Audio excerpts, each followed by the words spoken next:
Hello everyone, आप सभी का स्वागत है लेट्स स्टडी द बेसिक में। मेरा मीनू शर्मा। तो चलिए करते हैं NCERT class 7th history chapter 8 the making of regional culture. कि जैसे जैसे हम किसी स्टेट में जाते हैं तो वहाँ का जो कल्चर है, वहाँ का जो रीजनल कल्चर है, वहाँ की लैंग्वेज है, हम कैसे पता लगाते हैं और कैसे ये चीज़ें बनी हैं। और ये कोई आज का प्रोसेस नहीं है कि ऐसे ही बस किसी ने तमिल बोला और तमिल में पूरा सारा कल्चर अपने आप डेवलप हो गया। नहीं, ये बहुत सारे सालों की एक प्रोसेस है, कॉम्प्लेक्स प्रोसेस है ये, जो बाद में आज कुछ पहले कुछ और था, आज कुछ और हो चुका है। अभी हम देखेंगे, अगर हम किसी को बिहारी एज अ उसको बोलते हैं कि बिहारी है, तो इसका मतलब है वो इंसान बिहार से है और बिहार के पूरे कल्चर को अपने अंदर समेटे हुए है।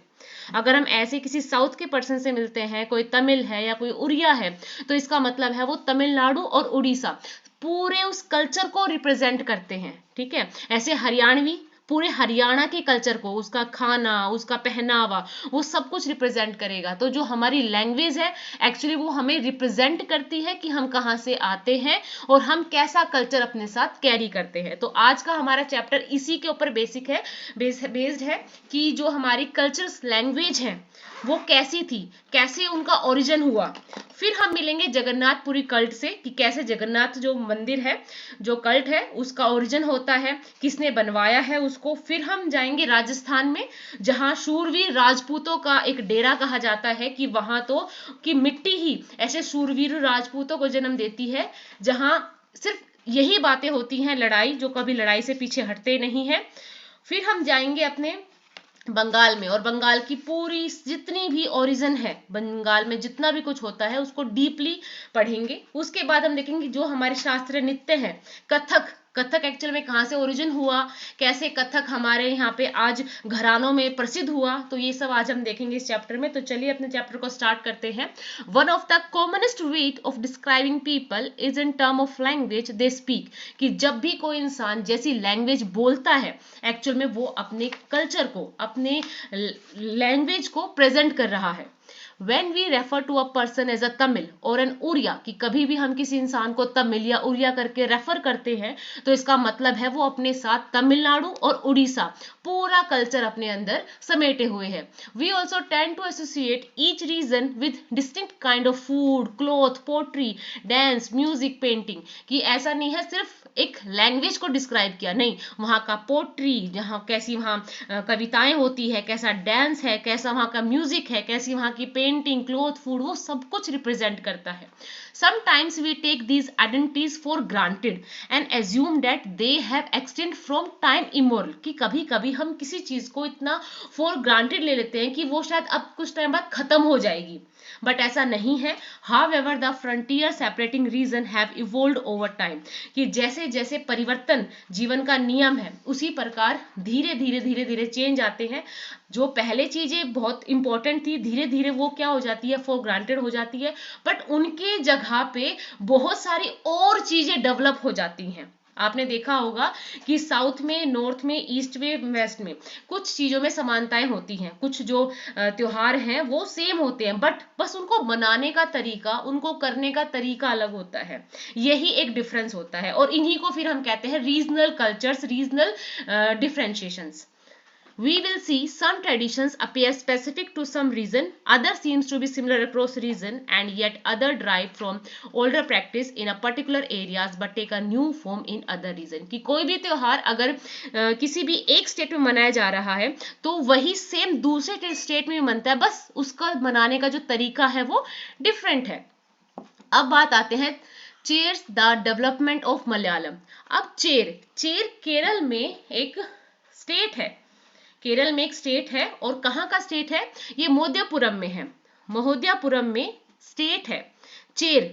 और कहाँ पे है चेर, चेर है हमारा केरला में। ठीक है, let us begin by looking at an example of the connection between language and region. The Chair kingdom of Mahodpuram was established in the 9th century in the southwestern part of the peninsula, part of the present day Kerala. It is likely that Malayalam was spoken in this area. The rulers introduced the Malayalam language and script in their inscriptions. In fact, this is one of the earliest example of the use of regional language in official record in the subcontinent। अब देखिए क्या कह रहा है, जैसे अभी हम सारा ऑफिशियल वर्क अपना इंग्लिश में करते हैं, ठीक है। और हम चाहते हैं कि ये सारा जो काम है, जो हिंदी समझते हैं, वो चाहते हैं कि ये सारा ऑफिशियल वर्क हम हिंदी में करें, बट ये ऐसा पॉसिबल अभी तो नहीं है।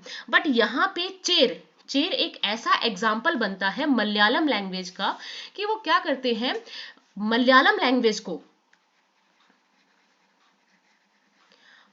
लैंग्वेज को अपनी ऑफिशियल जितने भी काम होते हैं ना, सब चीज वो ऑफिशियल लैंग्वेज में करते, अपनी इस क्षेत्रीय भाषा में करते हैं मलयालम में। कि उन्हें अगर अपनी कोई पोएट्री लिखनी है, कोई वर्डिट देना है, या कुछ भी इंपॉर्टेंट काम करना है, उन्होंने सारा काम किया अपनी रीजनल लैंग्वेज, और रीजनल लैंग्वेज थी वहां की मलयालम। तो ये आपके लिए इंपॉर्टेंट पॉइंट्स बन जाते हैं। चेर कहाँ पे है? Chair is the kingdom of Mahodhyapuram, was established in the 9th century in the southwestern part of the peninsula. Peninsula होता है जो 3 तरफ से समुद्र से घिरा होता पार्ट होता है, उसको बोलते हैं peninsula. Part of the present day Kerala, Kerala में चेर राज्य कहाँ? महोदयपुरम किंगडम का। It is likely that Malayalam was spoken in this area, कि यहाँ मलयालम बोली जाती है इस वाले पार्ट में। और यहाँ इन्होंने जितने भी अपने ऑफिशियल काम किए वो सब किस में किए? रीजनल लैंग्वेज में। उनकी रीजनल लैंग्वेज कौन सी है? मलयालम। अब ये यहाँ देख सकते हैं कि ऐसे लिखा जाता है मलयालम में। At the same time the Chera also drew upon सांस्कृतिक ट्रेडिशन। अब उन्होंने क्या किया, साथ साथ संस्कृत से भी बहुत सारी चीजें सीखी।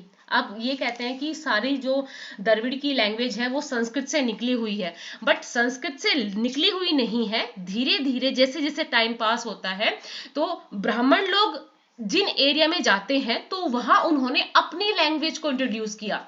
इसीलिए कहा जाता है कि जो बंगाल में आधे लोग संस्कृत बोलते हैं, आधे लोग बंगाली बोलते हैं। क्यों? क्योंकि वहां पे जो एक रीजन है, जो नॉर्दर्न प्लेन का जो एरिया है, वहां पे ब्राह्मण लोग ज्यादा रहते हैं, इसलिए वहां संस्कृत को भी एज अ वहां की रीजनल लैंग्वेज माना जाता है। The temple theatre of Kerala which is traced of the period borrowed stories from the Sanskrit epic. अब थिएटर का मतलब यहाँ पे सिनेमा हॉल से नहीं है। थिएटर का मतलब है एक ऐसा मंच जहाँ पे नाटक होते थे, और उन नाटक में भी जो हमारे साहित्य से रिलेटेड, जो हमारे रामायण महाभारत से रिलेटेड जो कैरेक्टर्स होते थे, उनको रिप्रेजेंट करते थे। आज का जैसा ये सिनेमा हॉल जैसा नहीं होता। थिएटर मतलब एक मंच होता है जहां पे भगवान की स्टोरीज को, भगवान की कथाओं को लोग प्रेजेंट करते थे दूसरों के आगे। सो केरला, तो उन्होंने क्या किया, संस्कृत के जितने भी एपिक्स थे ना, उनको रिप्रेजेंट किया as a temple theatre of Kerala में। The first literary work in the Malayalam dated to about the 12th century are adapted in Sanskrit. 12वीं शताब्दी में मलयालम में, ठीक है, मलयालम में एक लिटरेरी वर्क हुआ था जो संस्कृत भी उसमें ली गई थी, उसमें संस्कृत से भी लिया गया था। Interestingly enough a 14th century text, the Lilatilakam dealing with grammar poetic was composed in Mani Pravalam literary diamond and choral referring to the two languages Sanskrit regional language। अच्छा, ये क्या कह रहा है कि 14th century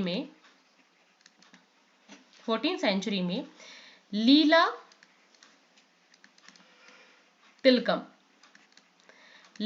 तिलकम एक काव्य शास्त्र की रचना हुई थी। ठीक है, ये एक एक्चुअल में ग्रामर की एक बुक है ये। ठीक है, इसकी रचना हुई थी लीला तिलकम की। ठीक है, और जिस शैली में लिखा गया था वो थी मणि परवालम। तो देखो 14th century में लीला तिलकम एक ग्रामर की और पोएटिक की बुक कंपोज की गई, और जिसकी जो शैली थी, मतलब किस शैली में लिखी गई थी, वो थी मणि परवालम। ठीक है, और इसमें मणि परवालम का मतलब होता है डायमंड और कोरल मतलब बहुत ही मतलब समुद्र में मिलने वाली खूबसूरत चीज, खूबसूरत। ये कोरल मतलब आप उसको शंख कह सकते हो, ये होता है diamond and coral, referring to the two languages Sanskrit and regional language कौन सी होगी? मलयालम। ठीक है, मलयालम और संस्कृत दोनों का मिक्स करके 14th century में लीला तिलकम ग्रामर और पोएटिक की एक जो कंपोजन हुआ था, और जो इसकी शैली कौन सी थी? मणि परवाणम। अब आता है ruler and religious tradition, the Jagannath cult. अब आपने देखा होगा जगन्नाथ जी उड़ीसा पुरी में, जगन्नाथ जी यहाँ पे सुभद्रा बलभद्र और कृष्णा जी की ऐसी काष्ठ की मूर्तियां बनी हुई है जिनको स्थानीय लोग ही बनाते हैं, और कहा जाता है ये वहाँ के जो स्थानीय जो लोकल गॉड है वो है, और लोग इनकी बहुत पूजा करते हैं। In other regional cultures grew around religious tradition. The best example for this process in the cult of Jagannath at Puri, Odisha. To date, the local tribal people make the wooden image of the deity, which suggests that the deity was originally a local god who was later identified with Vishnu. मतलब जो कृष्ण भगवान जी हैं उनको as a Vishnu ही represent किया जाता है, वहां के ये लोकल गॉड हैं उड़ीसा पुरी के। ठीक है, यहाँ पे जगन्नाथपुरी कहाँ पे है, जगन्नाथ जी का जो टेम्पल है कहाँ पे है, उड़ीसा में है, पुरी में। ठीक है, और ये पूरा संप्रदाय है जो इन 3 देवताओं की पूजा करते हैं, और बेसिकली माना जाता है कृष्णा जी विष्णु भगवान के ही अवतार हैं।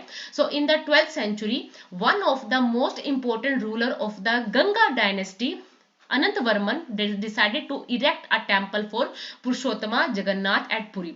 अनंत वर्मा नाम का एक राजा था गंग डायनेस्टी से, उन्होंने ये निश्चय किया कि वो जगन्नाथ टेम्पल बनवाएंगे। ठीक है, तो आप ये नाम बिल्कुल याद रखिएगा, पुरुषोत्तम जगन्नाथ जी के लिए अनंत वर्मन गंग डायनेस्टी से है, उन्होंने ये निश्चय किया था कि वो जगन्नाथ जी का टेम्पल बनवाएंगे। और 1230 में द किंग अनंग भीम थर्ड ने ये डिसाइड किया कि वो अपनी पूरी डायनेस्टी को श्री जगन्नाथ जी को ही दे देंगे, कि मतलब अब मैं उनका सेवक हूं और ये जो पूरा मेरा साम्राज्य है वो जगन्नाथ जी का है। तो हमने देखा कि अनंत वर्मन ने डिसाइड किया जो गंग डायनेस्टी से थे कि वो जगन्नाथ जी का टेम्पल बनवाएंगे। बाद में 1230 में जो किंग अनंग भीम तृतीय थे उन्होंने तो अपने पूरे किंगडम को ही और इवन दो अपने आप को ही भगवान को समर्पित कर दिया कि मैं अब भगवान का ही एक प्रतिनिधि हूं और ये जो मेरा राज्य है ये सब जगन्नाथ जी का ही दिया हुआ है। As the temple gain in importance as a centre of pilgrimage. अब देखो जगन्नाथ जी का जो टेम्पल है वो इतना इंपॉर्टेंट क्यों है, क्योंकि पहली बात तो ये पूरी भव्यता का प्रतीक है कि अगर इस वहां पे उस वाले स्टेट पे उड़ीसा पे कोई भी अधिकार करेगा तो उसका सबसे पहला फर्ज ये बनता था कि वो जो जगन्नाथपुरी का टेम्पल है उस पर अधिकार करे, कि अगर किसी का उन जगन्नाथपुरी के टेम्पल पे अधिकार हो जाता था तो वो लोग क्या करते थे कि स्थानीय लोग भी उनको मानने लग जाते कि हाँ भी अब ये जो मंदिर है उनके राजा ये हैं तो हम भी उनके सेवक बन जाते हैं। As the temple gained importance as a center of pilgrimage, its authority in the social political matters also increased. All those who conquered Odisha, such as the Mughal, the Marathas and the English East India Company, attempt to gain control over the temple. अब यहाँ पे question ये बनता है कि कौन कौन से वो लोग थे या कौन से वो राजा थे जिन्होंने उड़ीसा के टेम्पल पे अपना जो कंट्रोल है वो करने की कोशिश की। तो यहाँ पे हमारा आंसर है the Mughals, the Maratha and the English east India company. तो ये ब्रिटिश आए थे, उन्होंने भी यही माना था कि वो अगर टेम्पल पे अपना अधिकार कर लेंगे तो पूरे उड़ीसा पे उनका अपने आप ही कंट्रोल हो जाएगा। They felt that this would make their rule acceptable to the local people, कि अगर मैंने या हमने मंदिर पे कब्जा कर लिया तो हम लोकल पीपल को तो अपने आप ही कंट्रोल कर पाएंगे। The Rajasthan, the Rajput and tradition of heroism. In the 9th century, the region that constitute most of present day Rajasthan was called Rajputana by British. British लोग राजस्थान में जितने भी जो राजा नवाब थे ना उनको राजपुताना कह के एज अ इंट्रोड्यूस करते थे।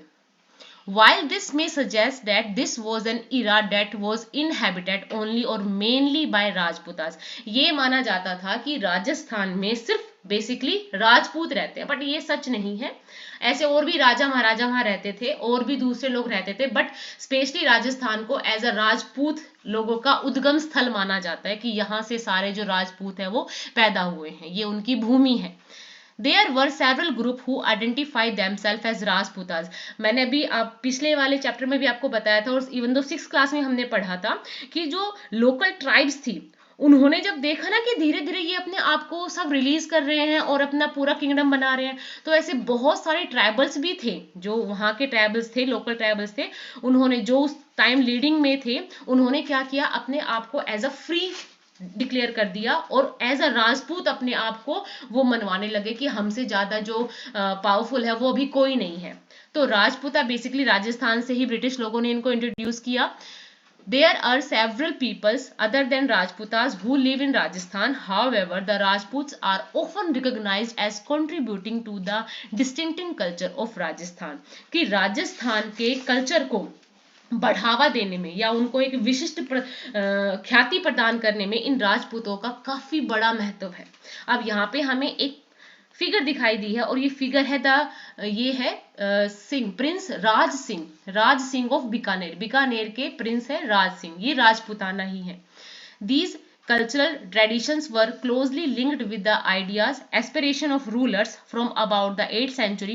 Most of the present day state of Rajasthan was ruled by various Rajput families. Prithviraj was one of the such ruler. अब यहाँ पृथ्वीराज चौहान के बारे में है, जिसके बारे में आप चैप्टर 2 में पढ़ चुके हैं कि ये राजस्थान से बिलोंग करते हैं और काफी डेयरिंग राजा माने जाते हैं उस टाइम के। So these rulers cherished the ideal of the hero who fought valiantly, often choosing a death on the battlefield rather than face defeat. Stories about Rajput heroes were recorded in poems, songs which were rectified by specially trained minstrels. अब देखो, जो चारण भाटन मतलब जो छोटे लोग होते थे ना, वो इन राजा नवाबों के बारे में बहुत सारी कविताएं लिखते थे और अपने मुंह से भी गाते रहते थे इनके, कि भाई जो राजपूत लोग हैं वो कभी भी अपनी पीठ नहीं दिखाते, वो चाहे मर जाएंगे पर कभी भी अपनी पीठ नहीं दिखाएंगे, हार नहीं मानेंगे। तो एज अ हीरो उनको प्रेजेंट किया जाता था। और वहां के जो ट्रेंड मिनिस्टर्स थे, मतलब जो चारण भारण वाले लोग थे, वो लोग छोटे जो लोग थे वो इनकी जो गाथाएं हैं उनको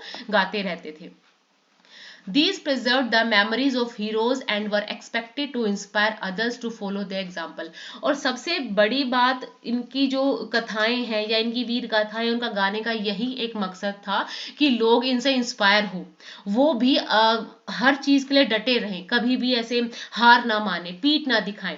ordinary people were also attract by these stories. अब जो और लोग अभी आज भी हम जब डीमोटिवेट होते हैं और किसी मोटिवेट स्टोरी को सुनते हैं या किसी ऐसे इंसान के बारे में सुनते हैं जिसने अपनी लाइफ में इतनी स्ट्रगल के बाद वो चीज हासिल कर ली जो उसके लिए शायद कभी इम्पॉसिबल थी, तो हम भी मोटिवेट हो जाते हैं ना। तो ऐसे ही इनकी स्टोरीज उस टाइम के ऑर्डिनरी पीपल्स के लिए एज अ मोटिवेशन वर्क करती थी। So which often depict dramatic situations and a range of strong emotions, loyalty, friendship, love, value, anger etcetera. आजकल आप फिल्म भी देखते हो तो उसमें आप देखते होंगे जो एक राजा है उसके सारे पॉजिटिव साइड को दिखाया जाता है और उसको बिल्कुल ऐसा strong as a character present किया जाता है ताकि लोग उसे मोटिवेट हो। Did women find a place within these stories? Sometimes women are depicted as following their heroic husbands in both life and death. There are stories about the practice of sati or the immolation of widows on the funeral pyre of their husbands. So those who followed the heroic ideal often had to pay for it with their lives. अब हमसे पूछा जा रहा है कि इतने सारे लड़कों के बारे में या आदमियों के बारे में हमने पढ़ लिया, क्या औरतों का कोई रोल था उस टाइम? तो कहते हैं हाँ, औरतों का बहुत बड़ा रोल था। या तो औरतों को जीतने के लिए या उनकी रक्षा करने के लिए ये जो राजा महाराज थे आपस में लड़ते रहते थे। ठीक है, उस टाइम सती प्रथा बहुत प्रचलित थी कि अगर किसी का हस्बैंड गुजर जाता था तो वो भी उसकी चिता पे ही बैठ के उसके साथ ही ऊपर चली जाती थी। ठीक है, तो ये प्रैक्टिस थी सती की, कि उस टाइम जो सती प्रथा थी उसको बहुत ही ज्यादा ही कहते थे कि हाँ, अगर किसी औरत ने ये सब चीज किया है तो वो पक्का वो बहुत ही पतिव्रता है और बहुत ही डेयरिंग औरत है। तो ये कहा जाता था कि जो इंसान ऐसे चीजों के ऊपर जीता है वो मतलब जो अच्छे आदर्श रखता है, जो हीरोइक आदर्श रखता है, उसको अपनी लाइफ का बलिदान देना ही पड़ता है, ऐसा माना जाता था। ये मैप है जिन जिन चीजों के बारे में बात हो रही है। यहाँ पे देखो हिमाचल प्रदेश के बारे में बात होगी, राजस्थान है ये पूरा एरिया, यहाँ पे अभी हम बंगाल के बारे में पढ़ेंगे पूरा, और ये Odisha. Beyond regional frontier the story of Kathak. अब आपको कथक मतलब जितने भी हमारे शास्त्रीय नृत्य हैं, जितने भी हमारे जो कल्चरल डांस है, डांस फॉर्म आपको पता होगा, भरतनाट्यम है, कथकली है, ओडिशा है, कुचिपुड़ी है, मणिपुर है। ठीक है, तो ये सारे मणिपुरी है, ये सारे हमारे कल्चरल ट्रेडिशनल डांस है। तो ऐसे ये कथक के बारे में, तो कथक का मीनिंग होता है कथा, कथा को बोलने वाले। ठीक है, ये नॉर्थ इंडिया में बहुत ज्यादा ये फेमस थी। तो कथक होता है कथा, मतलब कथा को बोलने वाले और बाद में उसको अपने पूरे भाव से, पूरे इमोशन से, अच्छे से पूरे भड़क तड़क भड़क के कपड़े पहन के उसको रिप्रेजेंट करने वाले। और इस रिप्रेजेंट भी क्या करना है, राधा कृष्ण की जितनी भी स्टोरीज थी, जितने भी फोक प्लेस थे, रास लीला थी, वो सब ये अपने भाव से, अपनी आंखों से, अपने अपने नृत्य से वो प्रेजेंट करते थे। इसको कहा गया कथक, और ये नॉर्थ इंडिया में बहुत ज्यादा प्रचलित था। So if heroic tradition can be found in different region in different form, the same is true of dance.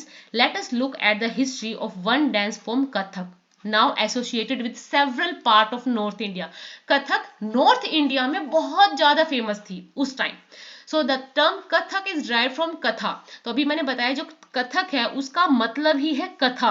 A word use in Sanskrit, Sanskrit में इसको कहा जाता है कथा। And other languages for story, मतलब जिसको आज हम कहानी कह रहे हैं उसी को संस्कृत में कथा कहते हैं, और उसी का आज नाम है Kathak. The Kathak were originally a caste of storyteller in temple of North India who embellished their performance with gestures, songs. Kathak began evolving into a distinct mode of dance in 15th and 16th century with the spread of bhakti movement. Actually कथा में राधा कृष्ण के जितनी भी ये रास लीलाएं हैं, जितने भी फोक प्ले है, उसको रिप्रेजेंट करने के लिए वो बहुत ही अच्छे, मतलब बिल्कुल तड़क भड़क वाले कपड़े पहन के वो ये सब चीजें करते थे, डांस करते थे, उसी को कथक कहा गया।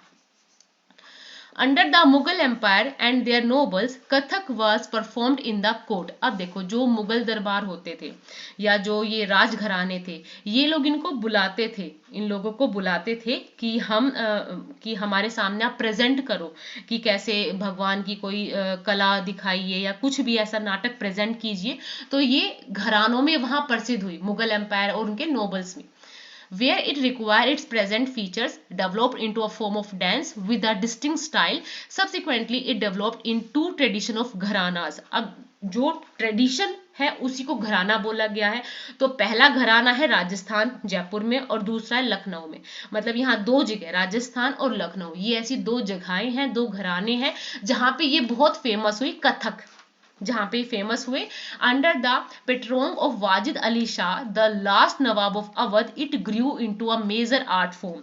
कि उस टाइम जब वाजिद अली थे लास्ट नवाब ऑफ अवध के लास्ट नवाब थे। अब ये क्वेश्चन भी बनता है कि अवध का लास्ट नवाब कौन था, तो वो है Wajid Ali Shah. Wajid Ali Shah the last Nawab of Awadh, it grew into a major art form. By the third quarter of 9th century, it was firmly entrenched as a dance form not only in these two regions but in the adjoining areas of present day Punjab, Haryana, Jammu and Kashmir. पहले सिर्फ कथक कहाँ तक सीमित थी, राजस्थान तक और लखनऊ तक, पर जैसे जैसे वाजिद अली ने इसको पूरा एक आर्ट का फॉर्म दे दिया, तो ये 19वीं शताब्दी के बीच तक ये पंजाब में, हरियाणा में, जम्मू कश्मीर में हर जगह ये फैल गई।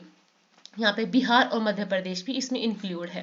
Emphasis was laid on intricate and rapid footwork, elaborate costume as well as on the enactment of stories. अब बस इसमें स्टोरीज को एलोबरेट करते थे, अच्छी अच्छी कॉस्ट्यूम पहन के, अच्छी मतलब पूरा अच्छा मेकअप करके, ताकि लोग इनके जो फेस है उसको अच्छे से देख पाए।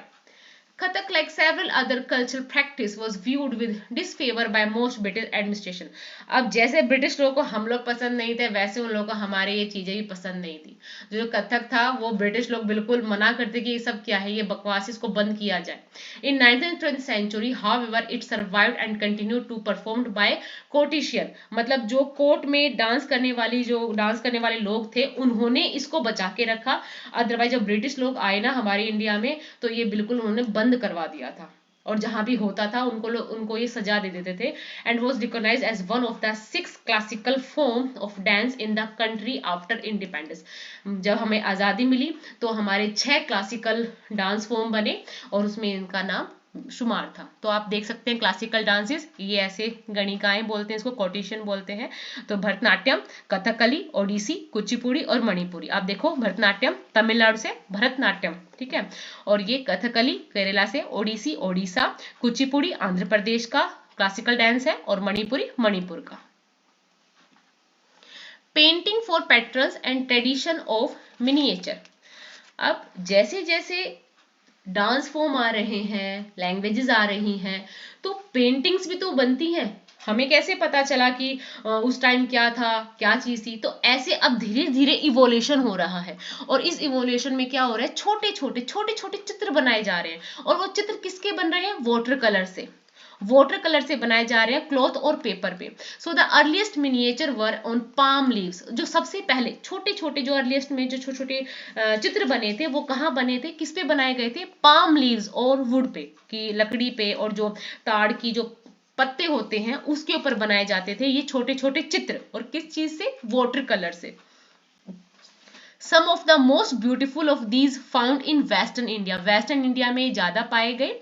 Where use to illustrate Jain text, मतलब जो जैन धर्म जब इवोल्व हो रहा था, तो वहां के लोगों ने, वहां के जो लोग हैं, उन्होंने क्या किया, जैन की चीजों को जिंदा रखने के लिए उन्होंने मूर्ति बनाना, चित्र बनाना स्टार्ट कर दिया। तो ये सारा वेस्टर्न से आया कि जैनों के को देख के उन्होंने बनाना स्टार्ट किया कि अच्छा, हम जो हमारे मनपसंद लोग हैं या जो हमारी मनपसंद चीजें हैं, हम उनका चित्र भी बना सकते हैं, और वो चित्र बना सकते हैं वाटर कलर की हेल्प से। द मुगल एम्पायर, अकबर, जहांगीर और Shahjahan पेट्रोनिस्ट highly skilled painter who primarily illustrate manuscript containing historical account and poetry। अब अकबर, जहांगीर, शाहजहां, इन लोगों के तो दरबार में क्या होता था, इनके यहाँ पे नवरत्न होते थे। ये मतलब ऐसे मिनिस्टर्स होते थे जो अपने अपने प्रोफेशन में स्किल्ड होते थे। तो इन्होंने जो ये पेंटर्स थे ना, उनको भी पूरा सम्मान दिया कि हाँ, आप हमारे चित्र बनाओ। उनको पता था कि आज हमारे चित्र बनेंगे, आज हमारे बारे में कुछ लिखा जाएगा, तो हमारा आगे भी नाम रहेगा। तो ये लोग इनको बहुत ज्यादा हेल्प करते थे कि आप करो, बनाओ, हम आपके साथ हैं। So these were generally painted in brilliant colours, portrayed court skein of battle or hunting and other aspect of social life. They were often engaged as gift and were viewed only by an exclusive few emperor and his close associate। तो जो ये चित्र बनाए जाते थे, वो सिर्फ उन लोगों को देखने की ही परमिशन थी जो लोग राजा महाराजा के बिल्कुल खास थे।